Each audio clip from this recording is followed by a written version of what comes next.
తమ్మూజ్ నెలలో జరిగిన సంఘటనలు రాసుకోండి. ఒకవేళ రాసుకోవాలనుకుంటే తమ్మూజ్ నెలలో జరిగిన సంఘటనలు చరిత్రలో జరిగిన సంఘటనలు మనం చూస్తే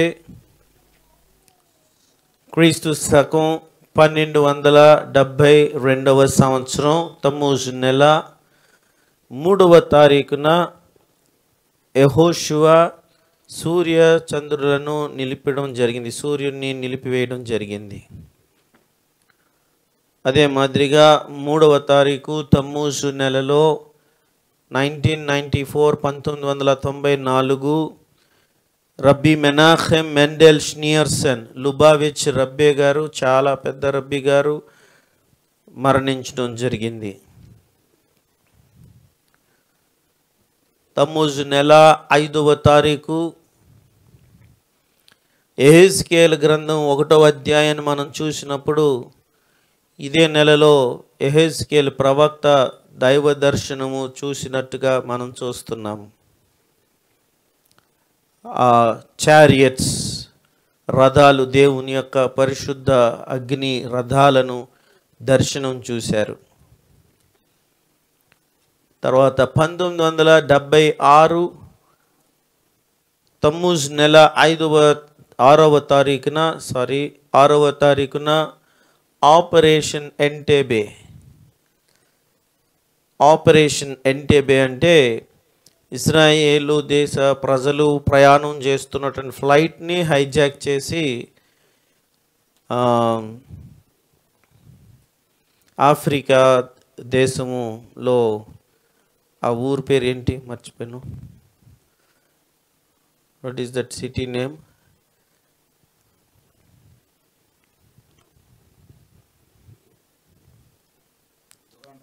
ఉగాండా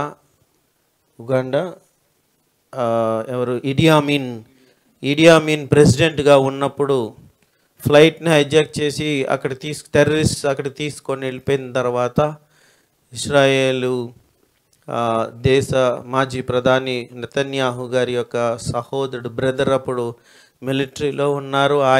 ఆయనతో పాటు ఆ బృందం వెళ్ళి చాలా అద్భుతంగా, ఆశ్చర్యంగా ఆ టెర్రరిస్టులందరినీ కొట్టి చంపి ఇజ్రాయేలు ప్రజల్ని సురక్షితంగా రక్షించి తీసుకొని రావడం జరిగింది.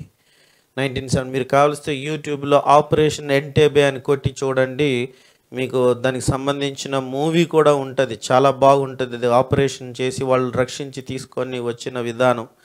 అందులో నెతన్యాహు గారి యొక్క సహోదరుడు చనిపోవడం జరుగుతుంది. ఆ ఒక్క ఆయనే లాస్ట్లో చనిపోతాడు. తక్కిన వాళ్ళందరూ కూడా సురక్షితంగా తీసుకొని రావడం జరుగుతుంది.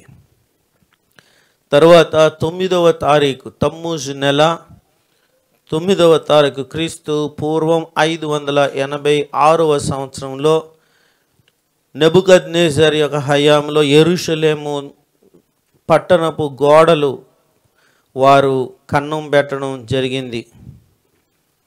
తమ్మూజు నెల 9. ఆ తర్వాత తమ్మూజు నెల రోమన్ ఎంపైర్ వచ్చిన తర్వాత 17వ తారీఖు 17th తమ్మూజ్ రోమా సైనికులు వచ్చి యెరూషలేము గోడలను కన్నం చేశారు, పగలగొట్టారు. 17వ తారీఖున తమ్మూజ్ నెల 17వ తారీఖున 5 సంఘటనలు జరిగాయి. చరిత్రలో చాలా చాలా విషాదకరమైనటువంటి సంఘటనలు. 17వ తారీఖు అది నంబర్ 1 ఇప్పుడు మనం చూసాము. యెరూషలేము గోడలు రోమీల కాలంలో పగలగొట్టడం జరిగింది. కాబట్టి ప్రతి తమ్మూజ్ నెల 17వ తారీఖున ఉపవాసం ఉండడం అనేది ఆచారంగా ఉంటూ ఉంది. తరువాత ఇశ్రాయేలు ప్రజలు బంగారు దూడను చేసుకొని డ్యాన్స్ చేస్తున్నప్పుడు మోషే గారు 2 రాతి పలకలు తీసుకొని వచ్చి అదే దినము పగలగొట్టడం, పరిశుద్ధమైనటువంటి తోరా 10 ఆజ్ఞలు రాతి పలకలను తీసుకొని వచ్చి పగలగొట్టినటువంటి దినం 17వ తారీఖున జరిగింది. క్రీస్తు పూర్వం 1312వ సంవత్సరం. అది నిజంగానే ఇజ్రాయేలు దేశ ప్రజలకి ఒక ఎందుకంటే దుఃఖకరమైన దినం. కారణం ఏంటంటే వారి జీవితమే తోరా మీద ఆధారపడి ఉంది. వారి లైఫ్ అంతా కూడా తోరా మీద డిపెండ్ అయి ఉంది. సో ఫస్ట్ జరిగిన గొప్ప ట్రాజడీ.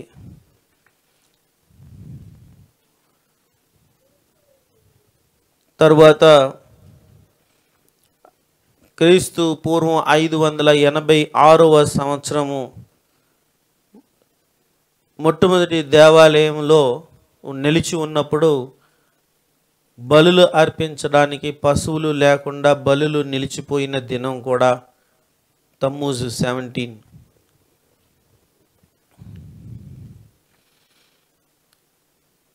ఆలయంలో బలి లేకుండా బలులు లేకుండా నిలిచిపోయిన దినం.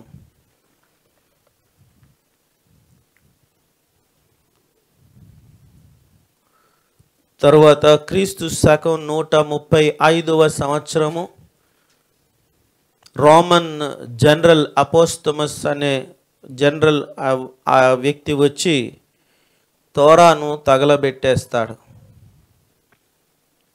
తోరాను తగలబెట్టి ఆ స్థానంలో ఒక విగ్రహాన్ని నిలుపుతాడు. ఇదే తారీఖు.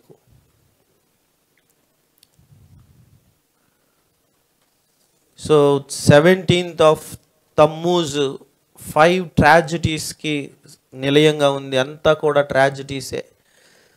అందుకే తమ్మూజ్ నెల హార్ష్ జడ్జిమెంట్ అని అంటారు, స్ట్రిక్ట్ జడ్జిమెంట్. ప్రతి ఒక్కరు కూడా వ్యక్తిగతంగా చాలా పాజిటివ్ యాటిట్యూడ్ తోటి వెళ్ళాలి. ఈ నెల చాలా పాజిటివ్ యాటిట్యూడ్ కలిగి ఉండాలి. యాటిట్యూడ్లో మనం నెగిటివిటీ సంచరించుకుంటే హార్ష్ జడ్జిమెంట్ ఫేస్ చేయాల్సి వస్తుంది. మంచి దినాలు కాదు. అలాగే శుభకార్యాలు కూడా ప్రారంభించడం లేకపోతే బిజినెసెస్ ప్రారంభించడం అనేది ఈ నెలలో చేయరు చాలా వరకు. ఇట్స్ నాట్ గుడ్ అని చెప్పేసి చెప్తారు. చాలామంది సేజెస్ కూడా మనకి జూయిష్ చరిత్రలో పెద్ద పెద్ద రబ్బీలైనటువంటి వారందరూ ఈ నెలలోనే చనిపోవడం కూడా జరిగింది. ఇందాకలా చెప్పాను, రబ్బీ మెనాహెమ్, మెండెల్ షనియర్సన్, లుబావిచ్ రబ్బే అని చెప్పాను. తర్వాత ఫేమస్ రాషి గారు కూడా ఇదే నెలలో 1105 సంవత్సరం 29th ఆఫ్ తమ్మూజ్ నెల 29వ తారీఖున చనిపోవడం జరిగింది. సో ఈ యొక్క నెల మనం సైట్ గురించి మనం మాట్లాడుతూ ఉన్నాము. చూసేటటువంటి చూపు.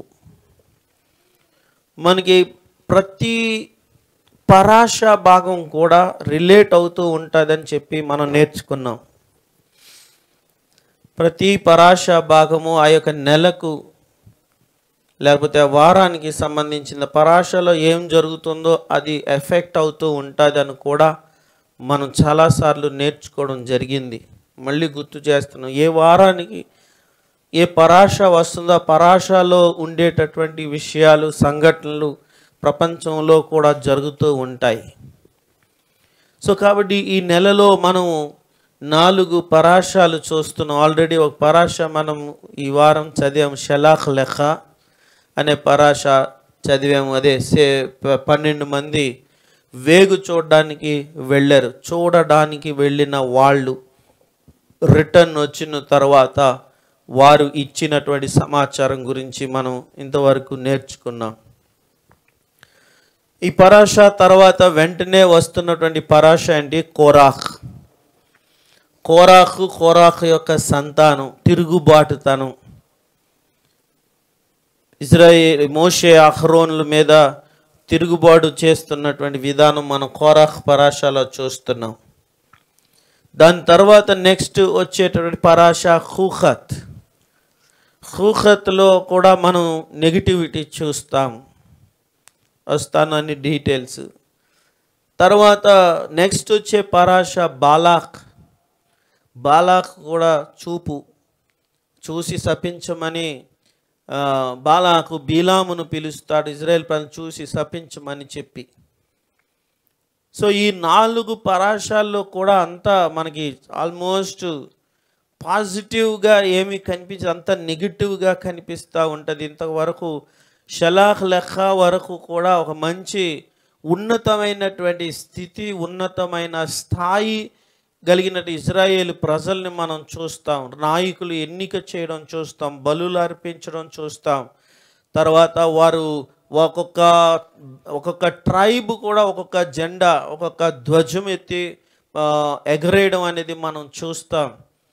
చాలా ఉన్నతమైనటువంటి స్థాయిలో ఉన్నటువంటి ఇజ్రాయేలు ప్రజలు అంతవరకు ఉన్నటువంటి వాళ్ళు సడన్గా షలాహ్ లెఖ పరాషా నుంచి చాలా నెగిటివిటీ ఫేస్ చేస్తూ ఉండడం చూస్తున్నాం. శాపం, దేవుని కోపం వాళ్ళ మీదకి రావడం, వాళ్ళు చనిపోతారు అని చెప్పడం, 40 సంవత్సరాలు అరణ్యంలో తిరుగుతారు.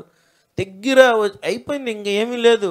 వాళ్ళు అనుకున్నటువంటి టార్గెట్ అంతా అయిపోయింది, దగ్గరికి వచ్చారు, ఇంకేమీ లేదు. జస్ట్ తోరాను పొందుకున్నారు, ప్రత్యక్ష గుడారం అన్ని పనులు చేశారు, టకమని చేశారు చాలా ఫాస్ట్గా.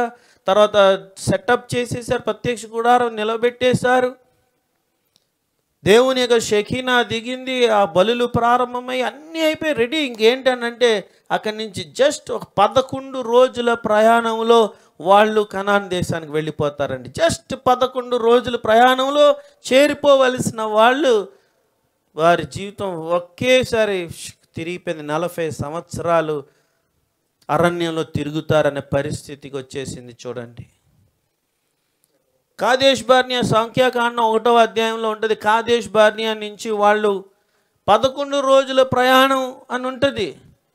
11 days జస్ట్ టైం అంతే. బార్డర్కి వచ్చేసారు, ఎండ్కి వచ్చేసారు. 11 రోజుల ప్రయాణంలో వాళ్ళు వెళ్ళి చేరిపోవలసినటువంటి వాళ్ళు.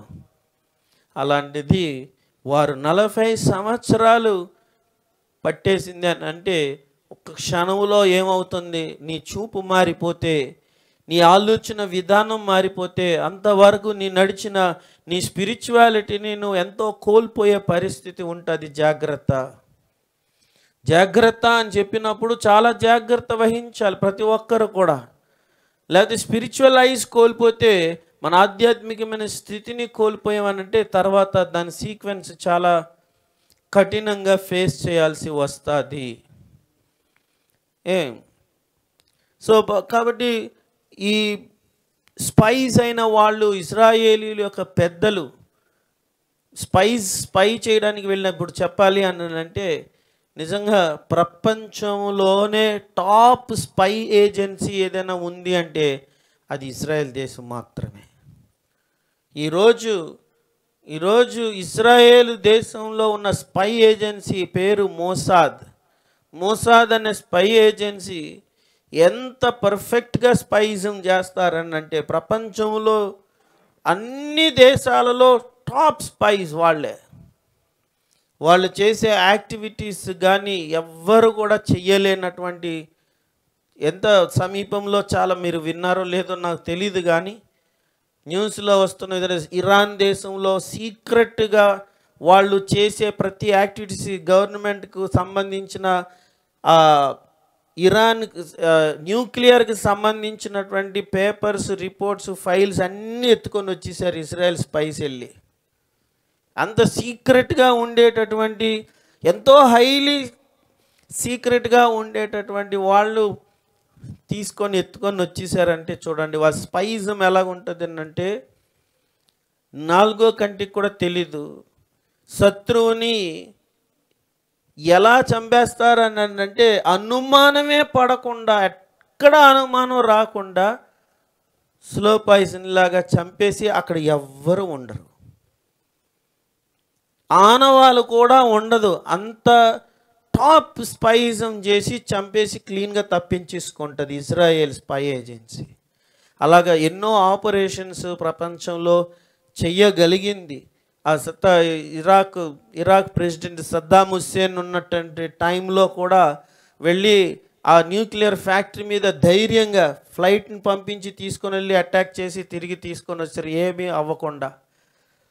అలాంటి స్పైస్ చెయ్యాలి అని అంటే ఇజ్రాయెల్ దేశం తర్వాతే 1950స్లోని రష్యా దేశానికి సంబంధించినటువంటి యుద్ధ విమానం చాలా అప్పటి 1950స్లో చాలా హైలీ ఆ టైంకి చాలా హైగా సాఫిస్టికేటెడ్గా వెపన్స్ కలిగి ఉన్నటువంటి ఫ్లైట్ రష్యా దేశానికి మాత్రమే కలిగి ఉంది. ఆ ఫ్లైట్ని ఎలాగైనా సరే దొంగతనం చేయాలని చెప్పి ప్రయత్నం చేశారు.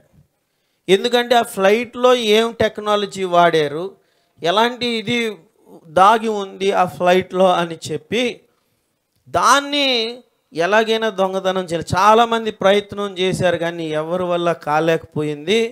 ఇజ్రాయెల్ మోసాద్ భలే టెక్నిక్ ఉపయోగించి ఒక స్త్రీని ఉపయోగించి ఆ ఫ్లైట్ కమాండర్ని గుప్పిట్లో తెచ్చుకొని తిన్నగా ఫ్లైట్ తెచ్చి ఇజ్రాయెల్లో ల్యాండ్ అయ్యేటట్టు చేశారు.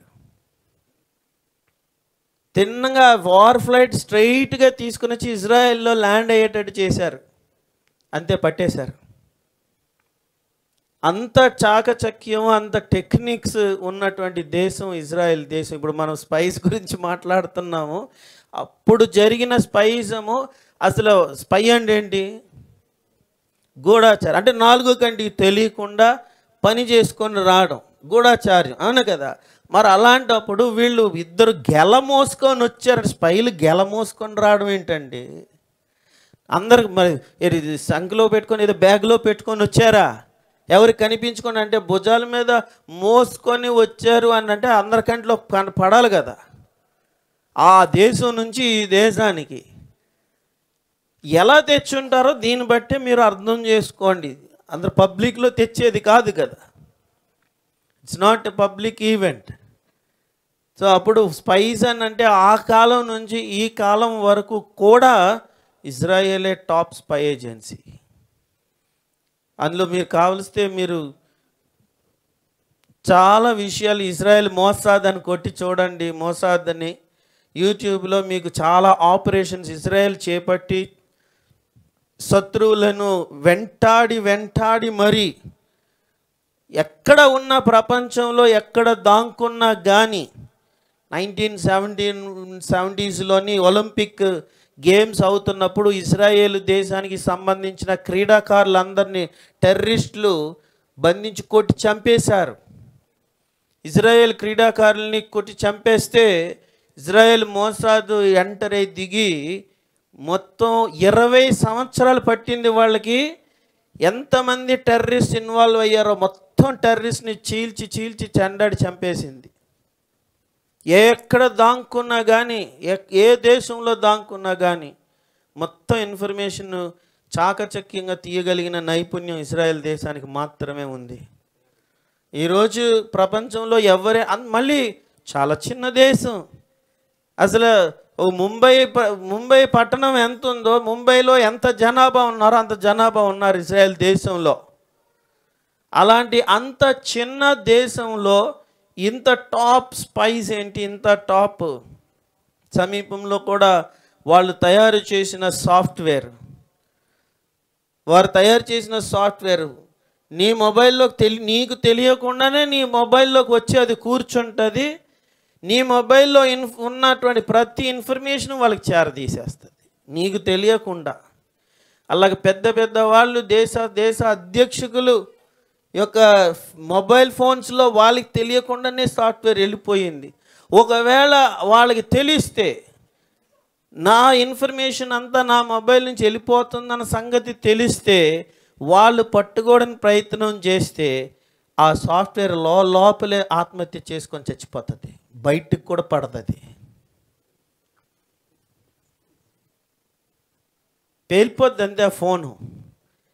అంత టెక్నాలజీ కనిపెట్టారంటే ఆలోచించండి. అంటే ఇప్పుడు ప్రపంచం 4 మూలల మనకు ఏమీ తెలియదు కానీ ప్రపంచం 4 మూలల్లో ఎన్ని సీక్రెట్స్, ఎక్కడెక్కడ ఏ దేశంలో ఏం సీక్రెట్ కార్యక్రమాలు జరుగుతున్నా దాన్ని వెంటనే పసిగడుతుంది ఇజ్రాయెల్ దేశం. అలా పసిగట్టే ఇరాన్ దేశంలో ఉన్న ఆ పెద్ద పెద్ద వాళ్ళు సైంటిస్ట్ని లేపేసింది. సమీపంలో ఇరాన్ దేశానికి సంబంధించిన న్యూక్లియర్ సైంటిస్ట్ని లేపేసింది. సైలెంట్, ఎవరికి ఏమీ తెలీదు, వాజ్ కిల్డ్ అంతే. అలాంటివి మనం చూసినప్పుడు అంటే ప్రపంచానికి ప్రమాదకరమైన మనుషుల్ని లేపేస్తుంది. ప్రపంచానికి వీళ్ళు చాలా ప్రమాదకరంగా మారుతారు అన్న వాళ్ళని క్షమించదు ఇజ్రాయేల్. అదే మాదిరిగా ఎంత కరుణ దయ చూపాలో అవసరతలో ఉన్నప్పుడు ఫస్ట్ ఇజ్రాయేలే ఉంటుంది. ఎక్కడ ఏ కెలామిటీ జరిగినా, ఎక్కడైనా భూకంపాలు జరిగినా, వరదలు జరిగి ఆస్తుల నష్టం జరిగినా, ప్రజల నష్టం జరిగినా ముందు సహాయానికి వెళ్ళేది ఇజ్రాయెల్ ఎయిర్ప్లేన్ మాత్రమే. ఏ దేశం కూడా స్పందించదు, అంత ఫాస్ట్గా ఇజ్రాయెల్ దేశం స్పందిస్తుంది. మొన్న సమీపంలో చెప్పాను, మన పరాషా భాగంలో ఇజ్రాయేలు ప్రజలు ఎందుకున్నారు అని అంటే దేవుడు ఏమి చెప్తే అది చేయడానికే వాళ్ళు ఉన్నారు అని చెప్పేసి మనం నేర్చుకున్నాం. సో ఇజ్రాయేలు దేశం ఎందుకు ప్రజలు అయిన వారి యొక్క నాడి ఏమిటి అని అంటే, వాళ్ళు రబ్బీలైనటువంటి వాళ్ళు అర్థం చేసుకున్నది, దేవునిని అర్థం చేసుకున్నది, వారి పని ఏంటి అనేది వాళ్ళు బాగా అర్థం చేసుకున్నారు. దుర్మార్గతను నిర్మూలన చేయాలి, ఎక్కడ ప్రాబ్లమ్స్ ఉన్నాయో ప్రాబ్లమ్స్ని సాల్వ్ చేయాలి, ఎక్కడ శ్రమలు ఉన్నాయి, ఎక్కడ కష్టాలు ఉన్నాయి అక్కడ వాళ్ళకు ఆదుకోవాలి. ఇది వారి యొక్క పని, ఇది వారి యొక్క అల్టిమేటం అన్నది వాళ్ళకి అర్థమైపోయింది. అదే చేస్తారు వాళ్ళు. ఈవెన్ వారు బార్డర్లో చూడండి, వారి బార్డర్లో ఇజ్రాయెల్ సిరియా బార్డర్ అవతల వాడు శత్రువు దెబ్బ తగిలి పడిపోయి చచ్చిపోయే ప్రమాదాలు అంటే వీళ్ళు వెళ్ళి ఆ క్యాండిడేట్ని రక్షించి తీసుకొని వచ్చి హాస్పిటల్లో జాయిన్ చేస్తారు. అది కూడా ఉంది. మళ్ళీ వాడు ప్రమాదం అంటే లేపేస్తారు. మళ్ళీ ఆడు పాపం ప్రాణాలతో కొట్టుకుంటున్నాడు, చచ్చిపోయే పరిస్థితుల్లో ఉన్నాడు, ఏదో బాంబు పడింది అన్నట్టు ఎవరు లేరంటే వీళ్ళే వెళ్ళి మళ్ళీ సహాయం చేసి తీసుకొని వచ్చి హాస్పిటల్లో జాయిన్ చేసి ట్రీట్మెంట్ ఇప్పిస్తారు. సో అలాంటి దయాగుణం కూడా ఇజ్రాయేల్ దేశానికి ఉంది. కానీ శత్రువులైన వాళ్ళు ఇజ్రాయేల్ దేశం మీద తిరుగుబాటు చేసి వాళ్ళ మీద అపనిందలు మోపి, దేశం వాళ్ళది కాదు, యెరూషలేం వాళ్ళది కాదు, ఇదంతా పాలిస్తీనా దేశం, ఇది మా దేశం అని చెప్పి అభాండాలు మోపుతూ గొడవలు ఎప్పుడు పడితే అప్పుడు గొడవలు చేస్తూ ఉన్నారు. ఓకే, సో స్పైయిజం గురించి మాట్లాడితే మొన్న నేను సమీపంలో మన బేతెల్ లైవ్ ప్రోగ్రామ్స్లో కూడా పెట్టాను, మీరు చదివారో లేదో నాకు తెలీదు. అందులో ఇజ్రాయేలు మోసాదు చేసిన ప్రతి ఆపరేషన్ అందులో ఉంటుంది. ఆపరేషన్ డైమండ్, ఆపరేషన్ ఎంటేబే, వారు ఏమేమి చేశారు అన్నది అన్నీ అందులో ఉన్నాయి డీటెయిల్స్. మీరు చదవగలిగితే ఇంగ్లీష్ వచ్చిన వాళ్ళు చదవండి. దానికి సంబంధించిన వీడియోస్ కూడా మీకు తెలుగులో కూడా ఉన్నాయి, ఇంగ్లీష్ రాకపోతే తెలుగులో కూడా ఉన్నాయి. మోసాద్ చేసిన ఆపరేషన్స్ చూడండి, ఎంత తెలివిగా వారు ఆపరేషన్స్ అంటే బయటకు వచ్చిన న్యూస్ ప్రకారంగా జరిగి ఇప్పుడు ఏమి జరుగుతుందో కూడా మనకు తెలియదు. అంత సీక్రెట్ అంటే అంత సీక్రెట్ అన్నమాట. వారికి ఉన్న నైపుణ్యం ఏమిటి అని అంటే, ఏలీ కోహెన్ అనేటువంటి ఒక వ్యక్తి, ఆయన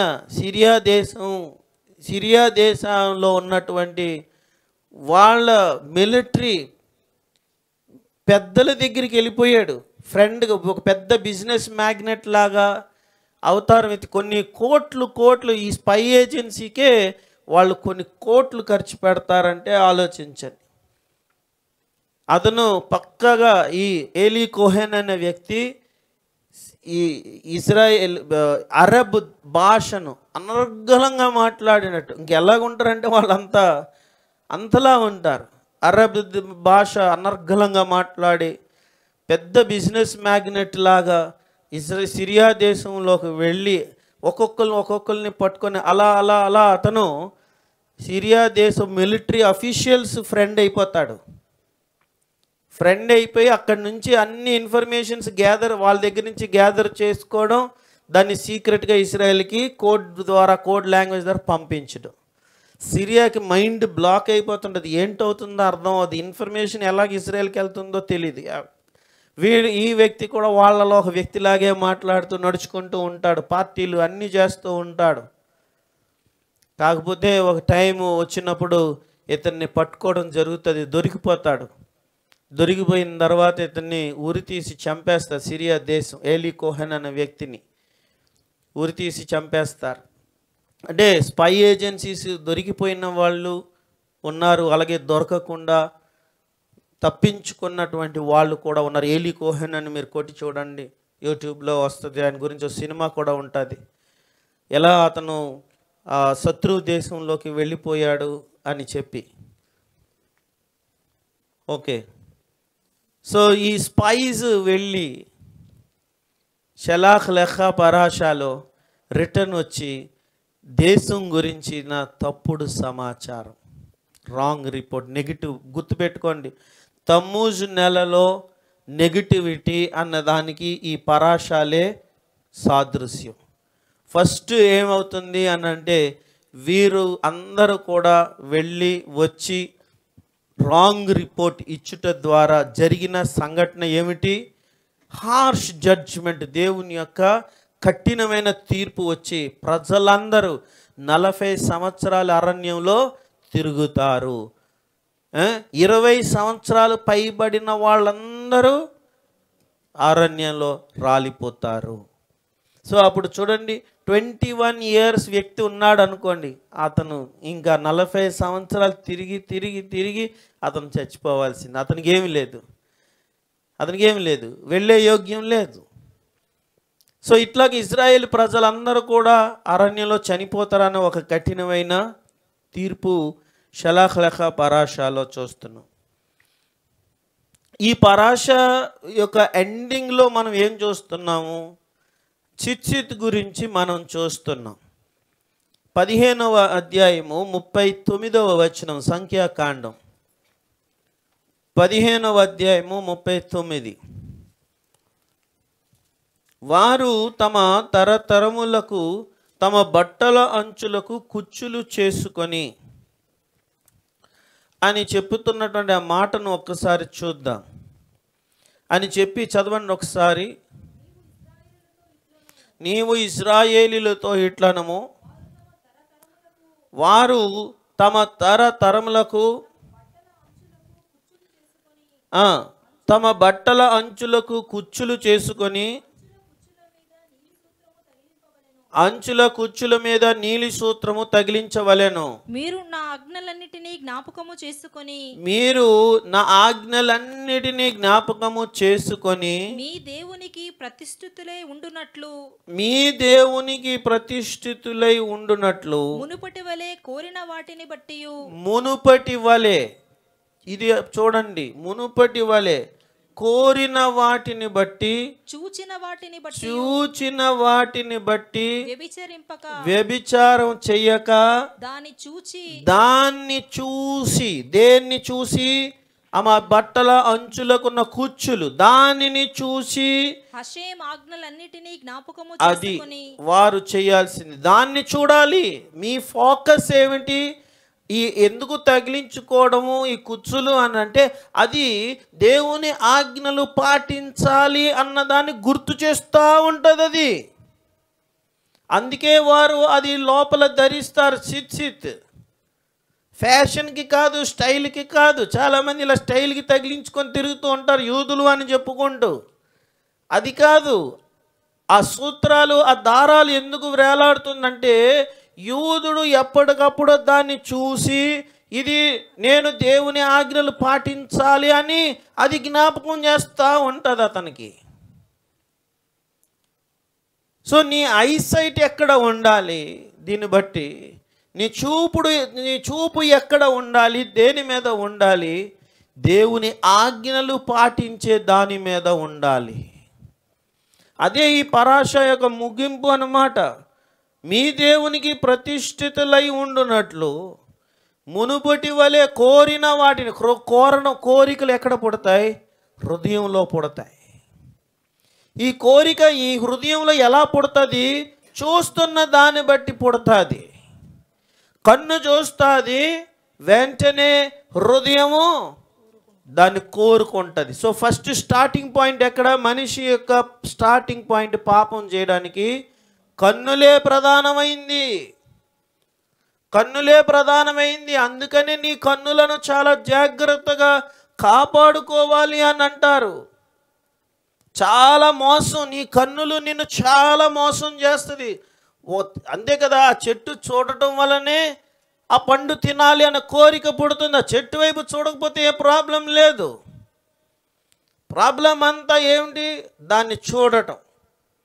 సో నీ కన్నులు, మన కన్నులు ఉన్నాయి చూసారా, చాలా చెడ్డది.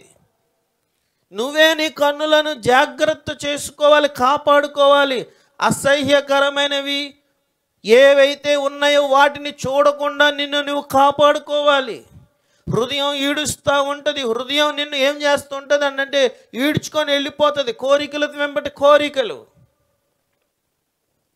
ఇదే ఇప్పుడు ఈ పరాశలో మనకి జ్ఞాపకం చేస్తున్నారు.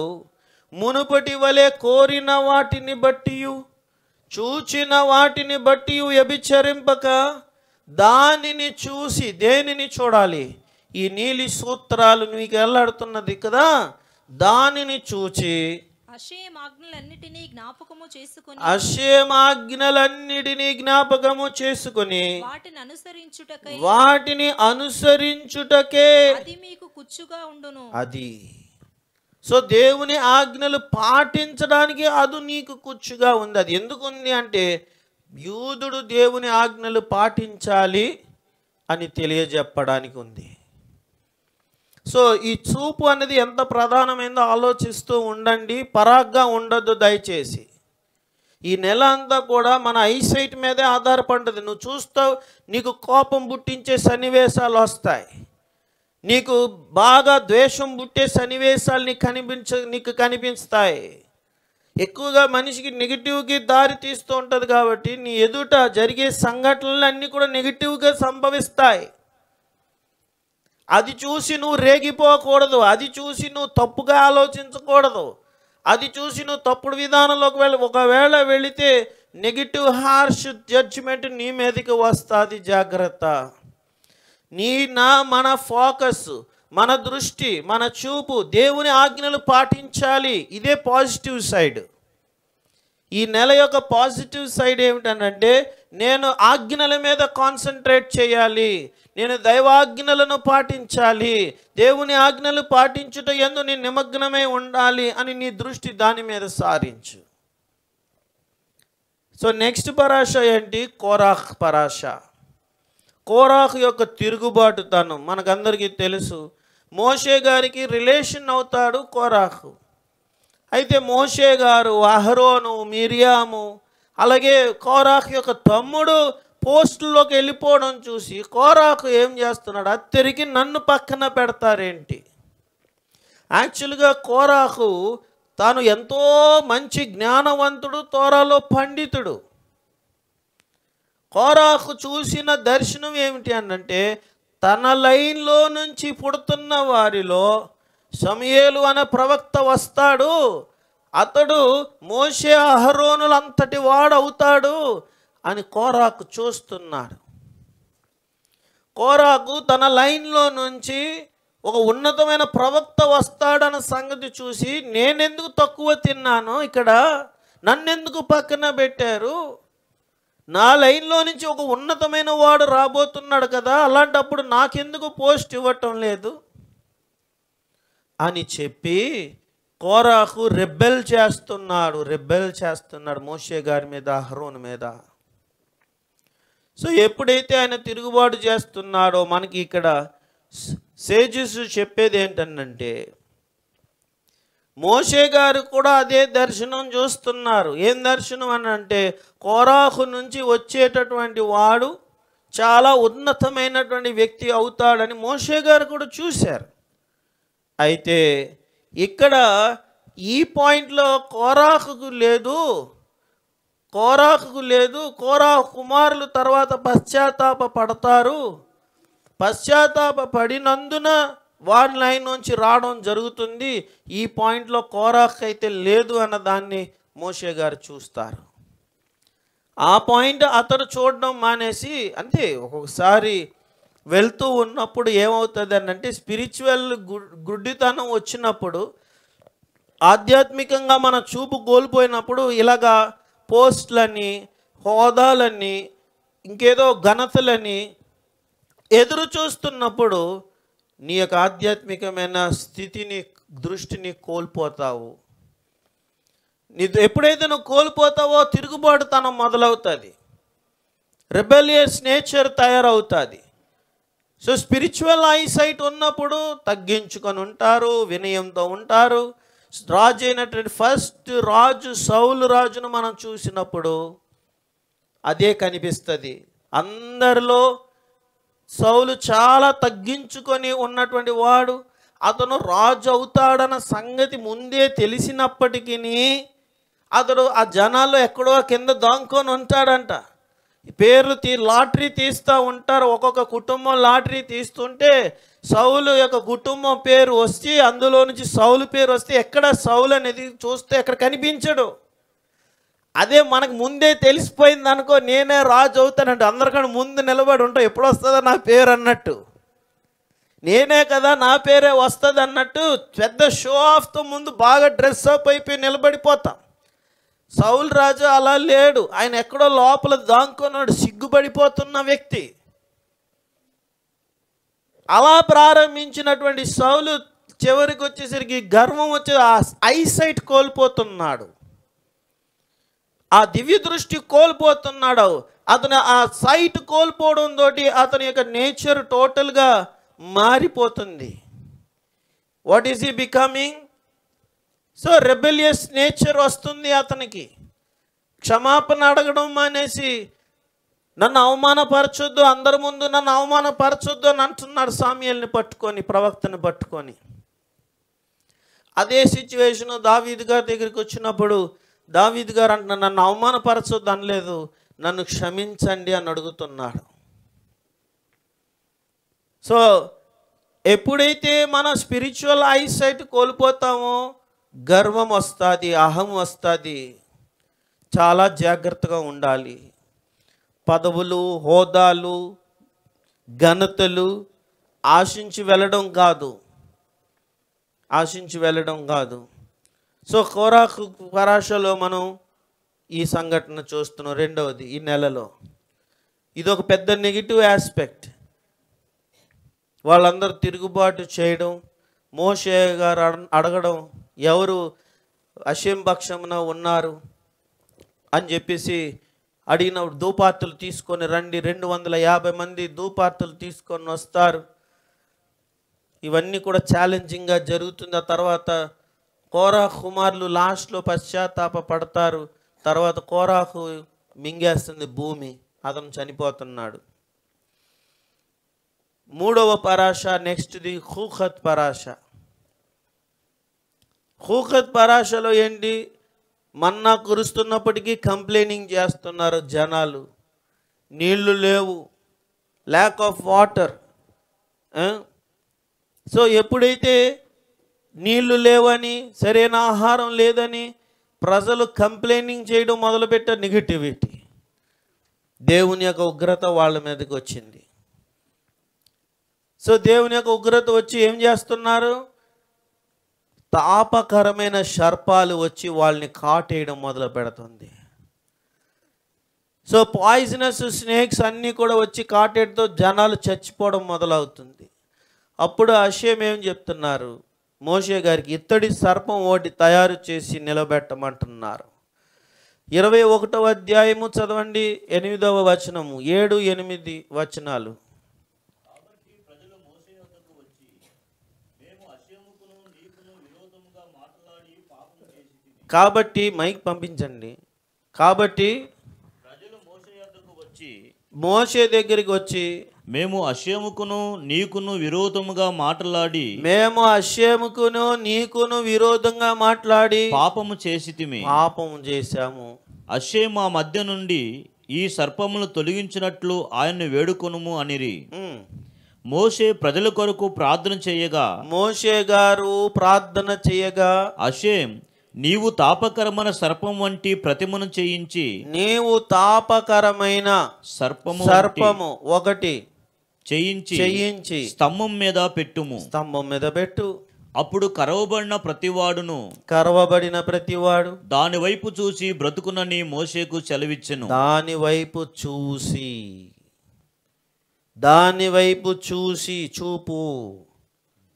చూసి బ్రతుకుతాడు. దాని వైపు చూసి అని అంటే ఇలాగ ఎత్తి చూస్తున్నాడంటే అక్కడ ఎదురుగుండా కనబడేది సర్పం కాదు, సర్పం వెనకాతలు ఉన్న ఆకాశం. నువ్వు కనులెత్తి చూడాల్సింది ఏంటంటే ఆకాశం అందున్న దేవుడే నిన్ను స్వస్థపరుస్తాడని నువ్వు చూడాలి. ఇక్కడ పాయింట్ అంతా అది. మిద్రాసులో మనకి ఇస్తున్నటువంటి ఎక్స్ప్లెయిన్ అంతే. పావును చూడండి, పాము వెనక నీకు తలెత్తి చూసినప్పుడు సర్పం వెనకాతల కనిపిస్తుంది ఆకాశం. You can see the heavens. ఎప్పుడైతే దాని అర్థం ఏంటి, ఎప్పుడైతే నువ్వు ఆకాశం అందున్న దేవుని తట్టు తిరుగుతావో నీకు స్వస్థత వస్తుంది. నువ్వు ఆకాశం వైపు తిరగకుండా దేవుని తట్టు తిరగకుండా లోకానుసారంగా బ్రతికితే నీకు సర్పం ఘాటేస్తుంది. ఇది దాని యొక్క సాదృశ్యం. సో ఇక్కడ కూడా ప్రజలు కంప్లైనింగ్ నేచర్ వలన, తిరుగుబాటుతనం వలన ప్రాబ్లమ్స్ తెచ్చుకుంటున్నట్టుగా చూస్తున్నాం.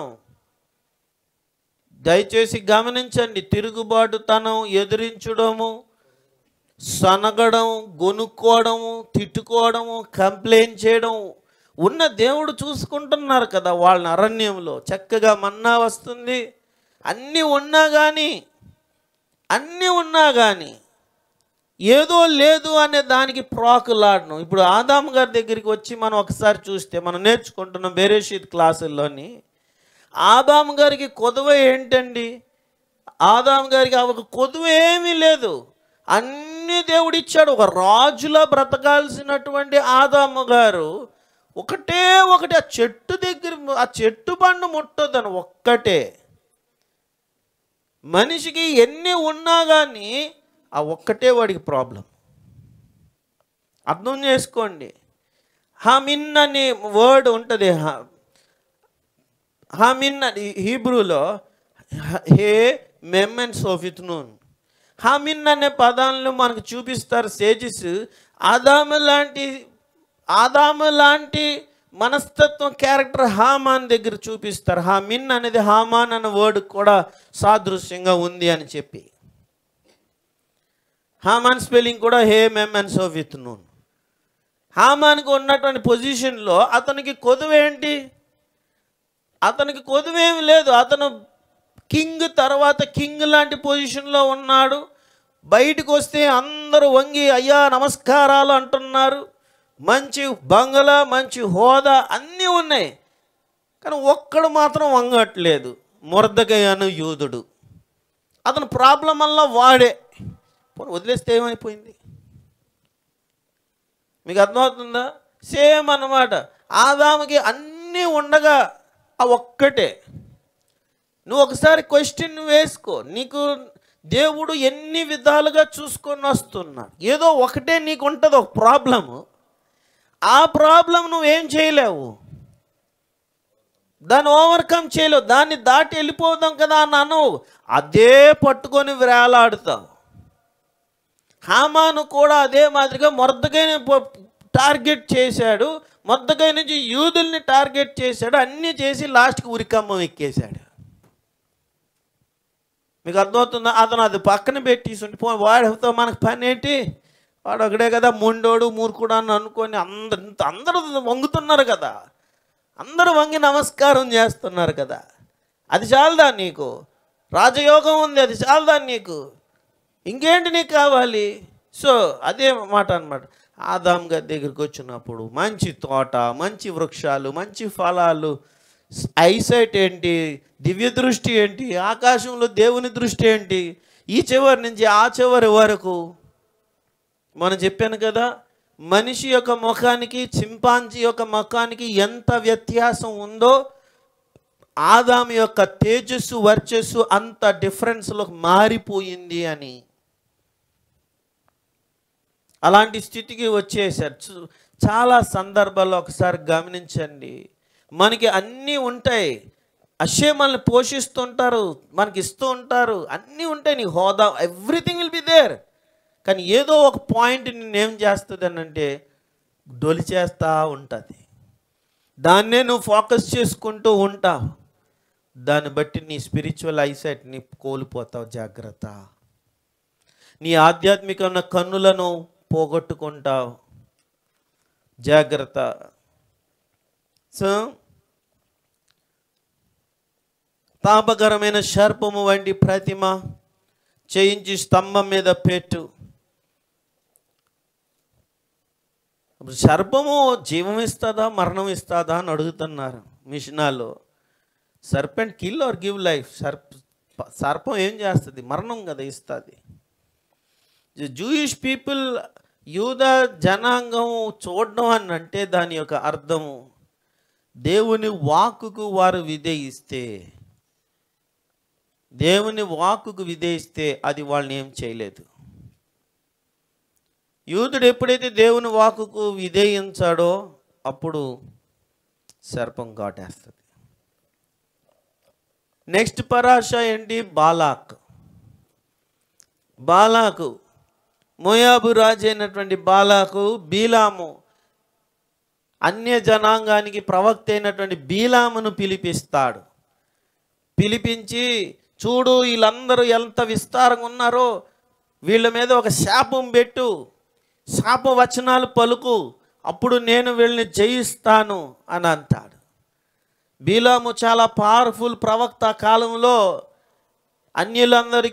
అన్యులకు ఉన్నటువంటి ప్రవక్త బీలాము. సో ఇలాంటి బీలాంకి డబ్బులు ఇచ్చి, ధనం ఇచ్చి, అంత పెట్టి అతన్ని పిలిపిస్తాడు. చూడు, కొండ ఎక్కి చూడు, ఈ జనాంగాన్ని చూడు, చూసి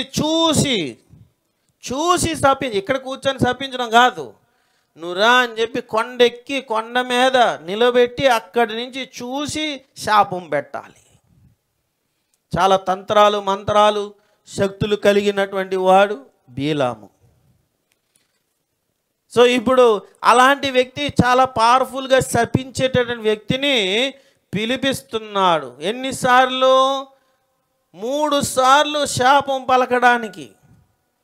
కానీ 3 సార్లు కూడా ఆ పవర్ఫుల్ పాయిజనస్ టంగ్ నుంచి ఏమొస్తుంది? దీవెనలు వచ్చేస్తున్నాయి, కానీ శాపాలు రావటం లేదు. సో నాలికను ఎలా తిప్పగలుగుతాడు దేవుడు? సో బాలాక్ పరాశ మనం ఏం చూస్తున్నాం? 22వ అధ్యాయము 2వ వచనం, 22:2. సిప్పోరు కుమారుడైన బాలాకు ఇశ్రాయేలీలు అమోరీలకు చేసినదంతయు చూచెను. అది ఇశ్రాయేలీలు అమ్మోరీలకు ఏమి చేశారో చూచెను. ఈ నెలంతా కూడా ఈ ఐసైట్ మీద ఆధారపడింది. సో ఎప్పుడైతే బాలాకు చిప్పోరు కుమారుడు, చిప్పోరు అని అంటే పక్షి, హీబ్రూలో చిప్పోరు అంటే ఒక పక్షి. అంటే ఏంటంటే పక్షి కుమారుడా బాలాకు? పక్షి కుమారుడని ఎందుకు అంటున్నారు అంటే, ఈ వ్యక్తి బాలాక్ అనే వ్యక్తి దగ్గర ఒక విచిత్రమైన 4-5-6 లోహాలతో తయారు చేయబడిన ఒక మంత్రపు పక్షి తయారు చేసి ఉంటుంది ఇతని దగ్గర.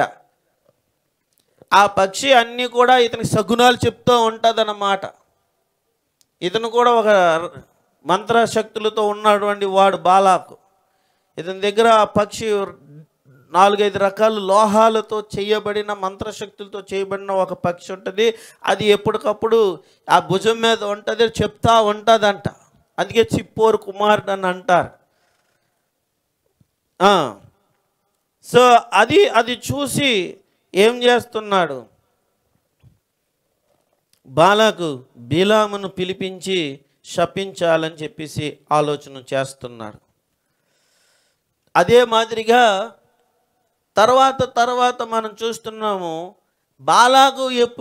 బిలాము ఎప్పుడైతే ఇజ్రాయెల్ ప్రజల మీద శాపం వచనాలు పలుకలేకపోతున్నాడో, తన శక్తి పనిచేయటం లేదో అది చూసి ఒక సలహా ఇస్తాడు, ఒక దుర్మార్గపు సలహా ఇస్తాడు. ఏమని ఇస్తాడు అంటే, వాళ్ళ వీక్నెస్ ఒకటి ఉంది, వాళ్ళు వాళ్ళ దేవునికి వ్యతిరేకంగా పాపం చేస్తే వెంటనే వాళ్ళకి దండన పడిపోతే నీకు శక్తి వచ్చేస్తుంది. కాబట్టి మోయాబు స్త్రీలను ఉసిక్కలుపు, ఆ స్త్రీలను నువ్వు ఉసిక్కలిపి పంపించావంటే వాళ్ళకి వీళ్ళు పడిపోయారా, అయిపోయింది కదా అని చెప్పేసి బీలాము సలహా ఇచ్చి వెళ్ళిపోతాడు. సో ఇప్పుడు మళ్ళీ ఏమవుతుంది? సైట్ ఆ మోయాబు స్త్రీలను చూసి వంచించి లోబడిపోతున్నారు. ఎవరు? ఇశ్రాయేలు ఫస్ట్ ఎవరు చేస్తున్నారు?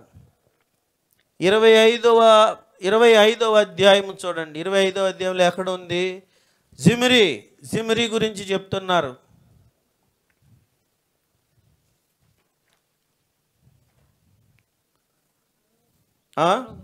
ఆరో వచనం నుండి చదవండి. ఇదిగో మోషే కన్నుల ఎదుట ప్రత్యక్షపు గుడారము యొక్క ద్వారము యొద్ద ఏడ్చుచుండిన ఇశ్రాయేలుల సర్వ సమాజము యొక్క కన్నుల ఎదుటను ఇశ్రాయేలీలలో ఒకడు తన సహోదరుల యొద్దకు ఒక మిద్యాను స్త్రీని తోడుకొని వచ్చాడు. ఎవరు అతను? చదవండి. యాజకుడైన అహరోను మనవడును. అక్కడ నేమ్ మెన్షన్ ఎక్కడ మెన్షన్ పేజ్ కింద ఉంటుంది 14. చంపబడిన వాని పేరు జిమ్రీ. అతడు సిమ్యోనీలలో తన పితరుల కుటుంబముకు ప్రధాని అయిన సాలు కుమారుడు. అది పితరుల కుమారుడు. సో ఈ సిమ్మోను గోత్రానికి సంబంధించిన లీడర్ జిమ్రీ అనేటటువంటి ఈ వ్యక్తి ఏమవుతున్నాడు?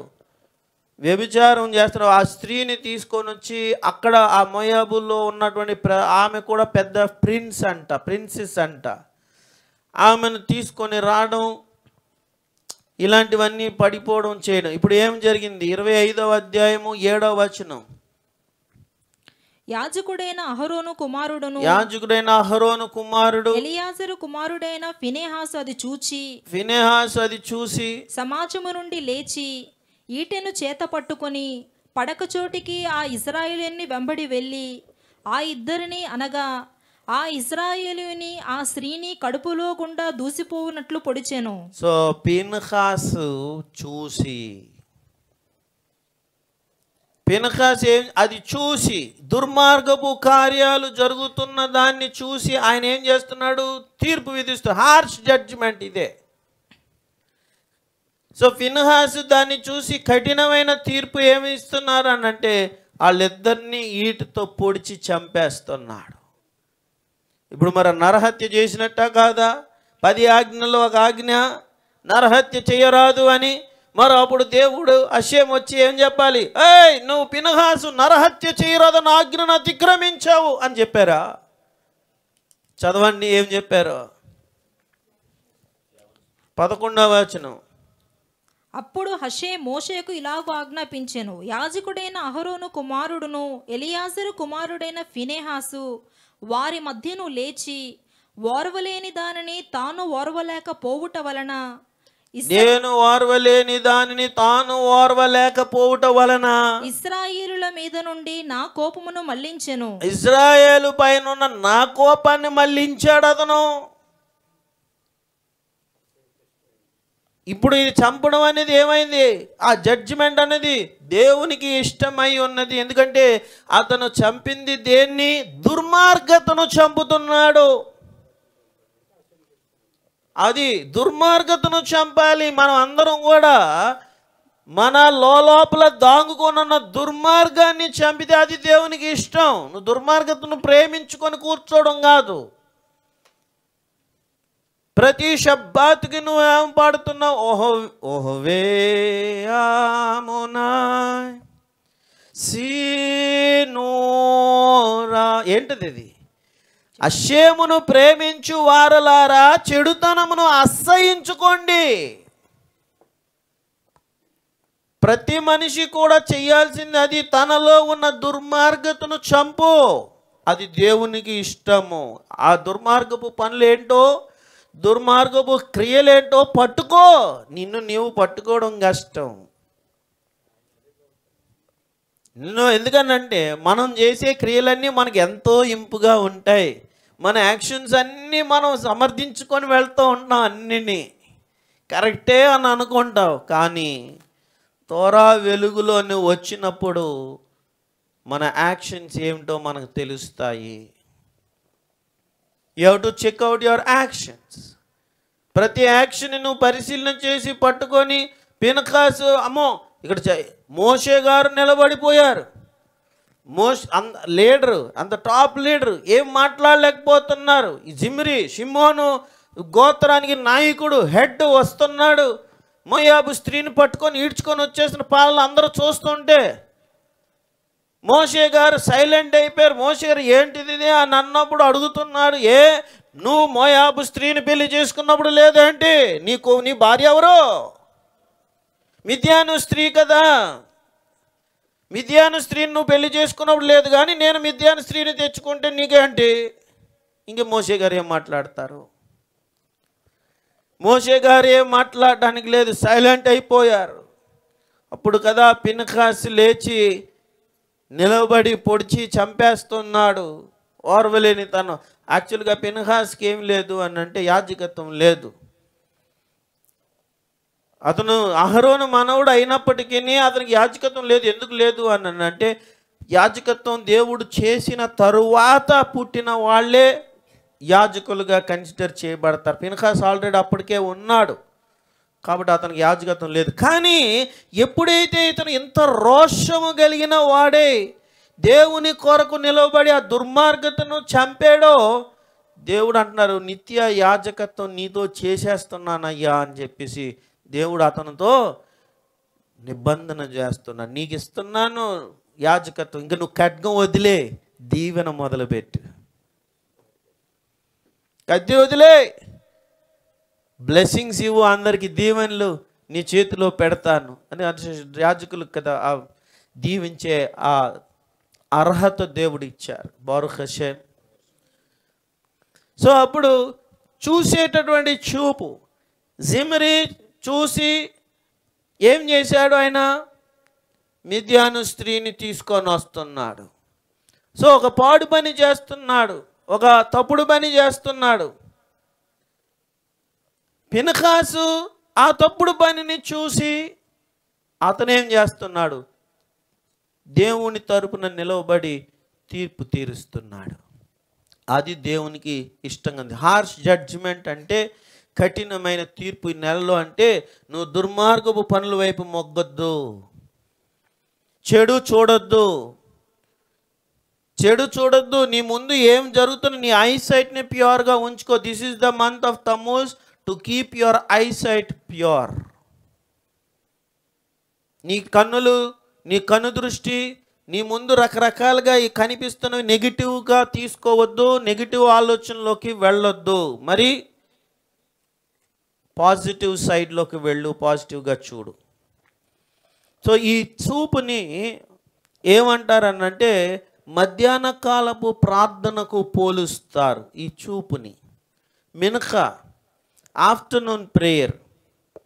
సో మనకి ఆదికాండం 24వ అధ్యాయము 63వ వచనాన్ని మనం చూసినప్పుడు ఈసాక్ గారు సాయంకాలమున పొలంలోనికి వెళ్ళారు అన్నట్టుగా మనం చూస్తాం.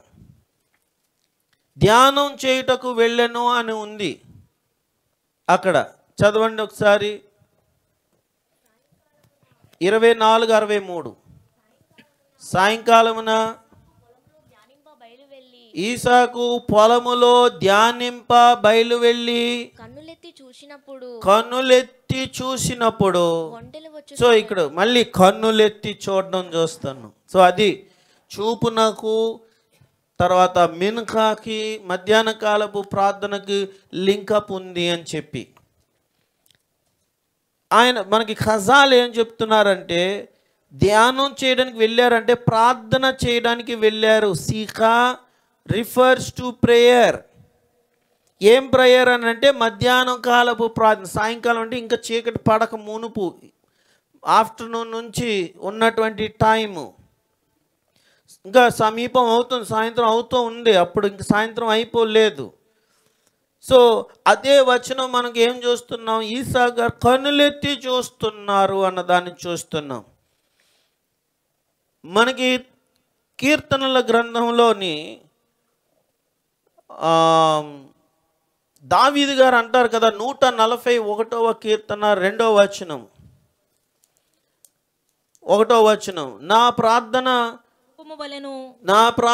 ధూపము వలెను, నేను చేతులెత్తుట సాయంకాల నైవేద్యము వలెను, నేను చేతులు ఎత్తుట సాయంకాలపు నైవేద్యము వలెను, నీ దృష్టికి అంగీకారములగును గాక. అది సో నా ప్రార్థన ధూపంలాగా, నా చేతులు ఎత్తడం నైవేద్యంలాగా, మధ్యాహ్న కాలపు నైవేద్యంలాగా ఉండాలి అని చెప్పి. సో మినకా అనేది ఆఫ్టర్నూన్ ప్రేయర్ అనేది చాలా పవర్ఫుల్ ప్రేయర్ అని చెప్పి మనకు సేజెస్ చెప్తారు. ఎందుకు అనంటే వస్తున్నటువంటి హార్ష్ జడ్జిమెంట్ని ఈ మధ్యాహ్న కాలపు ప్రేయరు కాంట్రడిక్ట్ చేయగలుగుతుంది, లేకపోతే ఆ జడ్జిమెంట్ని రాకుండా కాపాడగలుగుతుంది అని చెప్పేసి చెప్తారు మనకి. సో మొట్టమొదటి దేవాలయం కానీ సెకండ్ టెంపుల్ కానీ మధ్యాహ్నమే కూలిపోవడం అనేది జరిగింది. సో మనకి సేజెస్ చెప్తున్న పాయింట్ ఏంటంటే మధ్యాహ్న కాలపు ప్రేయర్ అనేది చాలా పవర్ఫుల్ ప్రేయరు. ఏలియా గారు కూడా ఆయన కర్మేలు పర్వతం మీద మధ్యాహ్న కాలమే ప్రార్థన చేసినప్పుడు దేవుని యొక్క దయ కురిపించబడి అగ్ని వచ్చి ఆ యొక్క కట్టెలు అన్ని తగలబెట్టడం జరిగింది. అప్పుడు హార్ష్ జడ్జిమెంట్ ఎవరికి వచ్చింది? హార్ష్ జడ్జిమెంట్ ఎవరికి వచ్చింది? కఠినమైన తీర్పు బయలు ప్రవక్తలకి, అబద్ధ ప్రవక్తలకు వచ్చింది ఆ రోజు కదా. సో దేవుని కరుణ దేవుని ప్రజల మీదకి వచ్చింది. కానీ హార్ష్ జడ్జిమెంట్ ఎవరి మీదకి వచ్చింది? రాంగ్ వేలో ఉన్నటువంటి వాళ్ళకి వస్తుంది. సో దీన్ని బట్టి మనకి అర్థమవుతుంది ఏంటి అని అంటే దేవుని యొక్క కరుణ నీవు నేను పొందుకోవాలి అని అంటే దేవుని యొక్క చిత్త ప్రకారంగా జీవించడానికి ప్రాక్టీస్ చేయాలి. ముఖ్యంగా ఈ నెల యొక్క ఐసైట్ని అందరూ కూడా చాలా జాగ్రత్తగా ఉంచుకోండి. ఈ నెల యొక్క లెటర్ ఏమిటంటే హెత్. నెక్స్ట్ మంత్ యొక్క లెటర్ ఏమో టెట్. హెత్ అంటే సిన్, పాపానికి సాదృశ్యము. ఆలెఫ్ ఉంది స్పెల్లింగ్లో, బట్ ఇక్కడ మన హెత్, టెట్ అండ్ ఆలెఫ్. సో పాపం అపరాధం అనేది ఆలెఫ్ అనేది దేవునికి సాదృశ్యం అయితే, సో ఆ దేవుని లేకుండా పాపం ఏంటి ఇంకా? సో దేవుడు అనే సన్నిధి దగ్గరే అపరాధం చేస్తారు. సో అపరాధం చేయడానికి, నెగిటివిటీ సంచరించుకోవడానికి ఈ నెల తమ్మూజు, నెక్స్ట్ నెల ఆవు, తర్వాత మనం అనుకున్నాం అబ్రాహాం, ఇసాక్, యాకోబు ఫస్ట్ 3 నెలలు అయిపోయిన తర్వాత ఏసావు సెకండ్ నెల ఆక్యుపై చేసుకున్నాడు. అందుకనే రోమీలు వచ్చి 2వ దేవాలయాన్ని నాశనం చేశారు. రోము ఏదోముకి సాదృశ్యం, ఏదోము ఏసావుకి సాదృశ్యం. సో కాబట్టి హార్ష్ జడ్జిమెంట్లో ప్రవేశిస్తున్న తరుణంలో మనం అందరము నెగిటివిటీని పాజిటివ్కి కన్వర్ట్ చేసుకొని పాజిటివ్ సైట్ కలిగి అన్నీ కూడా దైవికమైనటువంటి ఎప్పుడైతే నువ్వు పాజిటివ్ సైడ్కి వెళ్తావో నిజంగానే నీ వ్యక్తిగత జీవితంలో చాలా ఎక్కువ స్ట్రెంగ్త్ నువ్వు చూడగలుగుతావు, శక్తి నువ్వు చూడగలుగుతావు అని చెప్పేసి చెప్తారు. Overcome negativity and choose positivity, thereby you will go higher and higher standards. పౌరుకశ్యం. సో అందరికీ మనకి ఈ నెల మేలుకరంగా మనం నేర్చుకున్నట్టు మేలుకరంగా, ఉపయోగకరంగా, దీవెనకరంగా, ముఖ్యంగా మన చూపులు మంచి చూపులుగా చెడు పాడు చేసేటటువంటి దృశ్యాలన్నీ కూడా నువ్వు మలుచుకొని పాజిటివ్లోకి కన్వర్ట్ చేసుకొని ఒక మంచి దైవికమైన జీవితానికి వెళ్ళడానికి సమర్పించుకుందాం. లాస్ట్ క్వార్టర్ ఆఫ్ ద ఇయర్లో మనం ఉన్నాం. ఇక నుంచి 3 నెలలు తమ్మూజ్, ఆవ్, ఏలూల్. ఇంకా నెక్స్ట్ ఏమవుతుంది, క్రొత్త సంవత్సరం జడ్జిమెంట్ ప్రారంభం అవుతుంది. కాబట్టి ఈ నెలలు సేజెస్ మనం చెప్తారు, హెచ్చరికతో కూడిన నెలలు, జాగ్రత్తగా ఉండండి అని. ఎందుకంటే ఇక్కడ దయ లేదు. ఈ 3 నెలలు గొప్ప దయ, గొప్ప కనికరం ఉన్నటువంటి నెలలు. ఇక్కడ దయ లేదు, చాలా హార్ష్గా ఉంటుంది దేవుని యొక్క తీర్పు. అందుకనే మంచి వైపుకు త్రిప్పుకో నీ గుణలక్షణాన్ని, అప్పుడు నీకు బ్లెస్సింగ్స్ అనేది ఏర్పడుతుంది, వస్తుంది. బారుక్ హషేం. ఈ నెల మనకి మేలైన కార్యాలు, దీవెనకరమైన కార్యాలు, సమాధానపు కార్యాలు, మనందరి దృష్టి దైవికమైనటువంటి దృష్టిగా, ఆధ్యాత్మికమైన దృష్టిగా మోషే గారు, అహరోను గారు, యాకోబు గారు వారు చూసిన దైవ దృష్టి మనం కూడా దేవుని చిత్తానుసారంగా పొందుదుముగాక. ఆమేన్.